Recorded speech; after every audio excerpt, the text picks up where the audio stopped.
Many people in Alberta have been wondering, where's Premier Jason Kenney? Like, where's Waldo? Some political pundits say he's laying low during the federal election so as not to give Justin Trudeau and the Liberals any ammunition or momentum as we head into September 20th and the federal election. To talk about this in more detail is our legislative reporter and the Alberta correspondent for the National Post, Mr. Tyler Dawson. Tyler, it's been weeks since we've actually heard from the Premier, and more than months since we heard from Health Minister Tyler Shandro. Even Dr. Deena Hinshaw hasn't said much. COVID-19 case counts have been rising here in the province. Why haven't we been hearing from our leaders here? Honestly, your guess is as good as anyone. It's been like pretty much complete radio silence. As you alluded to, Jason Kenney hasn't been before the media in public since August 9th. Tyler Shandro, late July. July 28th is the date that sticks in my head. And Deena Hinshaw was last seen on August 13th. So they've been away. The Premier has been on holidays. We're not sure where. But the Premier's office has said he's been in touch with the government, is getting briefings, all that sort of thing. But as you say, the case counts are going up. As of Wednesday, more than 12,000 active cases, about 465 people in hospital, including 107 in intensive care. These are figures that we saw sort of at the start of the third wave and at the end of the third wave, at a time when we were getting briefings pretty much every day, I think, from these folks. So a lot of questions from the New Democrats, from pundits, from even in my social circles. That's a thing that's coming up when I see my friends. Where the heck is everyone? And as you say, a good guess is that they are laying low so as to, not interfere in the election at all. But that perhaps a couple people I've talked to say, that doesn't explain why Tyler Shandro couldn't come out. That doesn't explain why Deena Hinshaw could come out, even if Premier Kenney is trying to lay low. So very strange situation, and a lot of political hay being made from it. But, I think the basic question for the rest of us, is we can see the numbers, but what's the government actually doing, if anything? And, that question remains sort of unanswered at this juncture. Now let's circle back to Ottawa for just a moment of the federal campaign here, Tyler. We see the federal party leaders making stops all across the country, but not many here in Alberta. Why is our province not on their radar?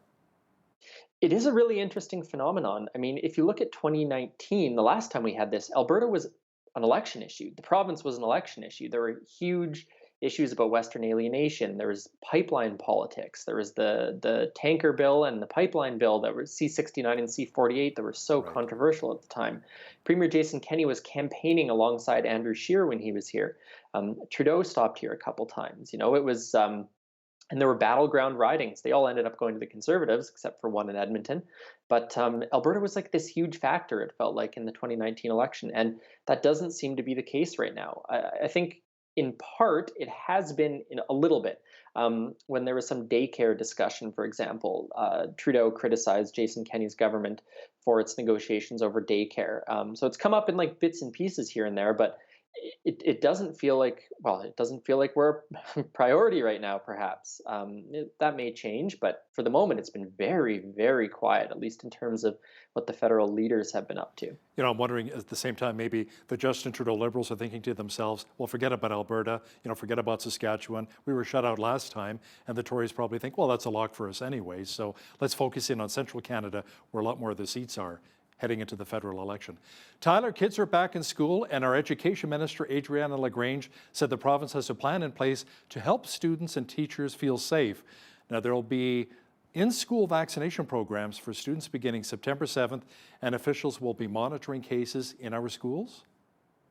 Yes, that's basically the gist of it. A lot of the critics of the UCP government are saying there should be more done in schools. There's been everything from upgraded ventilation to mask mandates and things like that. So there's been a lot of drama this week about that, with the New Democrats really, really hammering the UCP, saying they're not doing enough to protect students. Lest we all forget, the vaccines are only available for people ages 12 and up, which, if I'm remembering my time in school correctly, is like grade 6 and older. Right. So certainly vaccinations are going to be a thing. Students who haven't got them will be able to get them in schools under this program that the province is putting in.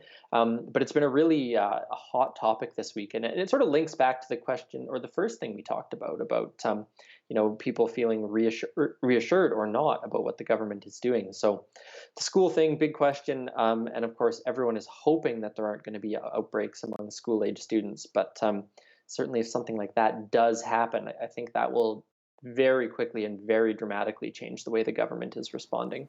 The UCP War Room is back in the news, Tyler. It put out a request for tenders for a campaign to change the views in both Eastern Canada and the United States. Officials say it is outreach work that has resumed since it was originally shelved during the start of the pandemic.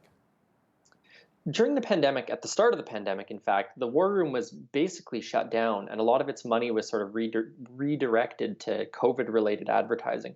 But they're back, and they're going to be coming up with this campaign to sort of target people in Quebec, Ontario, and I think sort of like the northeastern United States, just to sort of boost the Alberta oil and gas industry. So they're looking for a contractor who can provide this with experience in public relations in Quebec in particular and these other jurisdictions.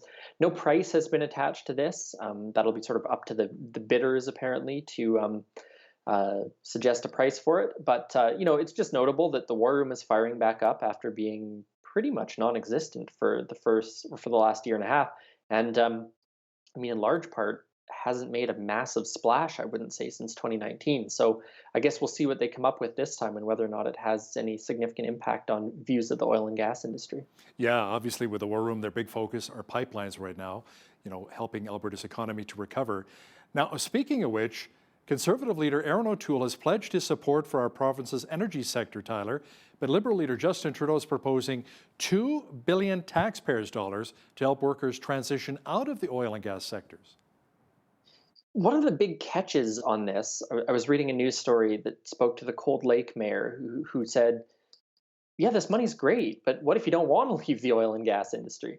But that's the gist of it. It's a $2 billion sort of training program to help people upgrade skills, find new skills to transition towards the economy of the future, I suppose. Obviously, a policy of interest in large part to Alberta, but also Saskatchewan and Newfoundland and Labrador as well, which have quite sizable energy and mining projects.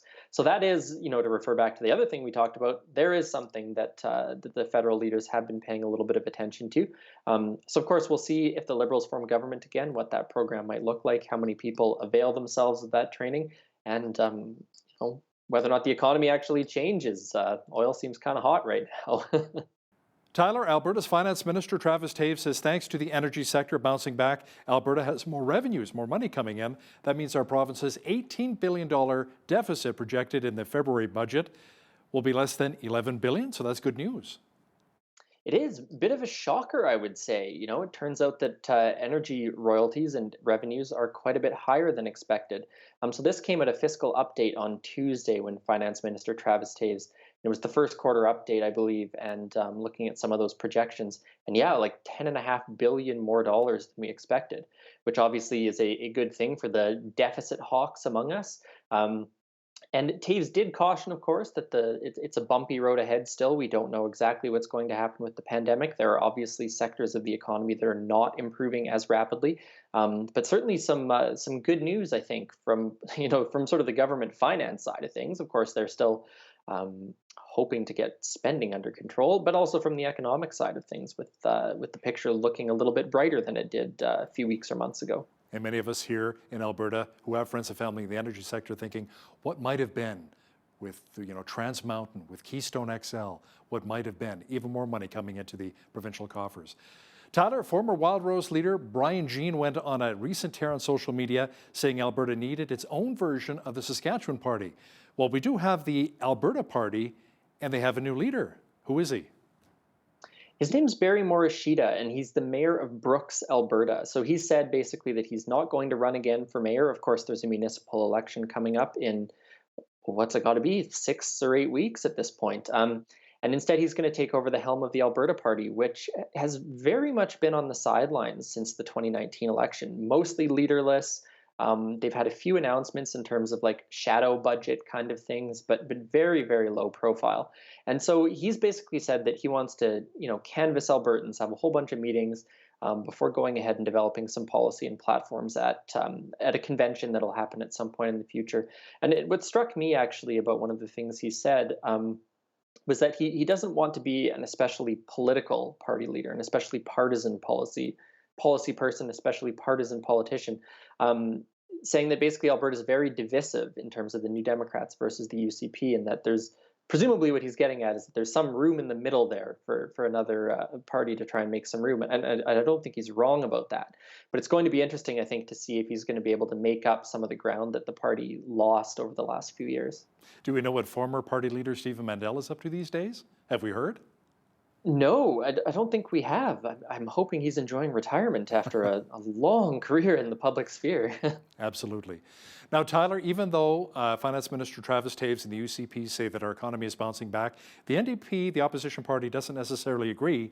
They say that the economy is not recovering as fast as the province is making it out, and pointing to some of the unemployment numbers in Calgary, and they're even pushing their own plan to help rebuild the economy. They've been doing this sort of thing recently where they've been proposing a recovery plan, the NDP recovery plan for Alberta kind of thing. It's an interesting adoption, let's say, of a tactic that Jason Kenney's UCP used back when they first sort of unified and Kenney became the leader. And that's to basically act like they're the government, or the government in waiting, by coming up with policy programs and things like that. To basically say, hey, look, we have this policy idea, we have this plan for the economy. But as you say, a lot of criticism coming from the NDP, pointing to Calgary in particular, where unemployment is still around 10%, I believe. And they're saying that, indicators are good here and there, but this is not a plan for the whole economy. Does not cover tourism, for example, which is still a lagging sector in the economy. This does not account for new energy needs and green transition and all those other kinds of things. So, there's good news on one hand, and the NDP is basically saying the news could be better. Tyler, Alberta Health Services say staff will be required to be vaccinated. Those who do not get vaccinated will be placed on unpaid leave. Now, that includes contracted lab employees, not just nurses and doctors. Tell me more.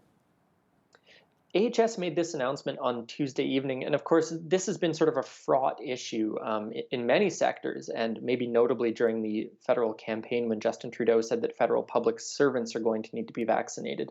Of course, federal public servant, not necessarily someone in the healthcare sector. So the announcement itself is not unusual, let's say, in the healthcare sector.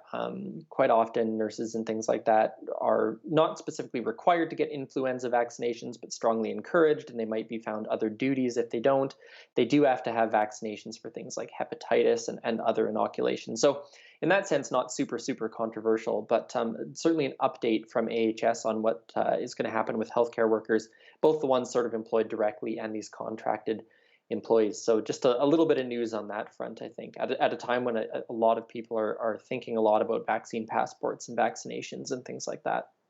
Tyler, it's back to school time for a lot of our kids across the province here, and let's talk about the new curriculum as well. Is Education Minister Adriana LaGrange still feeling some of the pressure from the opposition?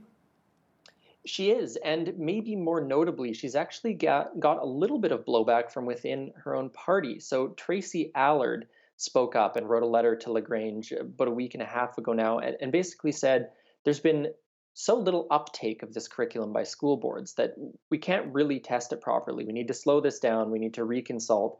And the government, of course, is saying that, look, this is a draft platform or a draft curriculum. We're going to put it in, get feedback, and go from there. And LaGrange and Tracy Allard is basically saying we haven't even got to that point. You don't have enough buy-in on this at this point to even say you're going to get a proper go of it. So it's going to be interesting to see how that unfolds in the places where it is being taught. But yeah, again, an issue that I think we can expect to hear more about in the coming weeks. Our legislative reporter and the Alberta correspondent with the National Post, Tyler Dawson, thanks again for your time today. Always a pleasure, Hal.